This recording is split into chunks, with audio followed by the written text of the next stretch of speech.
আসসালামু আলাইকুম গাইস, সবাই কেমন আছেন? আশা করি সবাই ভালো আছেন। আলহামদুলিল্লাহ আমিও অনেক ভালো আছি। আমি এবং কি আমার বাবার বাড়ির সবাই মিলে আমরা একসাথে যাচ্ছি একটি অনুষ্ঠানে। তাই তো সকাল সকাল রেডি হয়ে পড়লাম। যেহেতু আমরা তাদের একদমই কাছের আত্মীয়, এজন্য আমাদেরকে সকাল সকাল যেতে বলেছে। আমরা আজকে বাসার সবাই মিলে যাচ্ছি আমার ছোট ভাইয়ের শ্বশুর বাড়ি, এবং কি সেই বাড়িটা নাকি পুরান বাড়ি, এবং কি তারা নাকি অনেক আগে থেকেই সেখানে থাকতো। এটা নাকি তাদের অন্য আরেকটা বাড়ি। নতুন বাড়িতে গিয়েছি, কিন্তু এই বাড়িতে আমার যাওয়া হয়নি। যাই হোক, আমরা সেখানে পৌঁছে গেলাম। পৌঁছে যাওয়ার পরে বাসার সবাই মিলে আমাদের সাথে গল্প করতেছিল। আত্মীয়দের মধ্যে হয়তো আমরাই সর্বপ্রথম চলে এসেছি। আমি কিন্তু আমার ছোট ভাইয়ের শ্বশুর বাড়ি নতুন বাড়িতে বেড়াতে গিয়েছিলাম। সেইখানে কিন্তু বেশ কয়েকদিন থেকেও এসেছি। নতুন জায়গা যেহেতু, এই জন্য আমি কোনো ভিডিও ক্লিপস নিতে পারিনি। তবে এইখানটাতে এসে একটা মজার বিষয় হচ্ছে, আর পাশেই দেখলাম আমার আপন আত্মীয় স্বজনের কোনো অভাব নেই। এই তো রাস্তায় এসে আমাদের জন্য অপেক্ষা করছে। এই হচ্ছে আমার আপন ফুফাতো বোন। আমার বিয়ে হওয়ার পর থেকে ওনার সাথে আমার আর দেখা হয়নি। আমাকে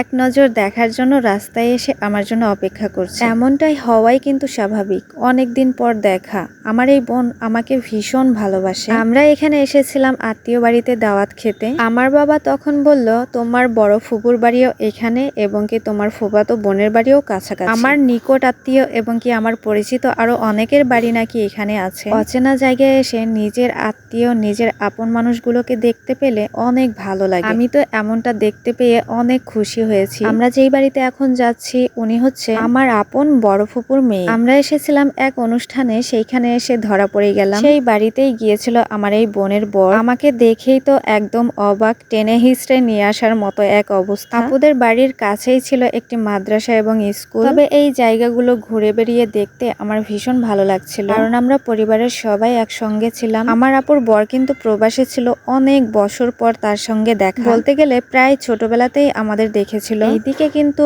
আমরা ফুফাতো মামাতো বোন হলেও ওনারা আমাদের থেকে অনেকটাই সিনিয়র, কারণ আমার আপুর 3টা ছেলে এবং কি 2 ছেলে অলরেডি বিয়েও দিয়ে ফেলেছে। দেখেন গাইস, কপালে থাকলে কি না হয়। এসেছিলাম কিন্তু আমার ছোট ভাইয়ের শ্বশুর বাড়ি। প্রায় 10 থেকে 11 বছর ধরে দেখা হয় না, নিজের আপন আত্মীয়দের সঙ্গে দেখা হয়ে গেল। আমি তো আসার জন্য একদমই রাজি ছিলাম না, এবং কি আসতেও চাইনি। এতদিন পর ভাইয়া আমাকে দেখে জোর করে নিয়ে এসেছে ওনার বাড়িতে। এসেই তো 2 ছেলের বউকে ডাকাডাকি শুরু করে দিল। একটু একটু করে ভিডিও করার জন্যই আমি সবার পেছনে ছিলাম। কত বছর পর যে পরিবারের সবাইকে সঙ্গে নিয়ে এভাবে ঘুরতে পারলাম, নিজের কাছে এটার কোনো হিসাবই নেই। এদিকে আপুর 2 ছেলের বউ ঘরের মধ্যে ছিল। দুই বউকে ডাক দিতেই দুজন ঘর থেকে বেরিয়ে আসলো। বউ দুইটা মাশাআল্লাহ অনেক সুন্দর হয়েছে, তবে একদম পিচ্চি পিচ্চি ছিল। আমার আপু কিন্তু একদম ছোটবেলাতেই তাদের সন্তানদের বিয়ে দিয়েছে। এই বউদের দেখলে হয়তো আপনারা বুঝতে পারতেন, দেখানো সম্ভব হলে অবশ্যই দেখাতাম। এখানে আসতে না আসতেই আপুর 2 ছেলের বউ আমাদের জন্য নাস্তা তৈরি করেছিলেন। খাওয়া দাওয়া শেষ করে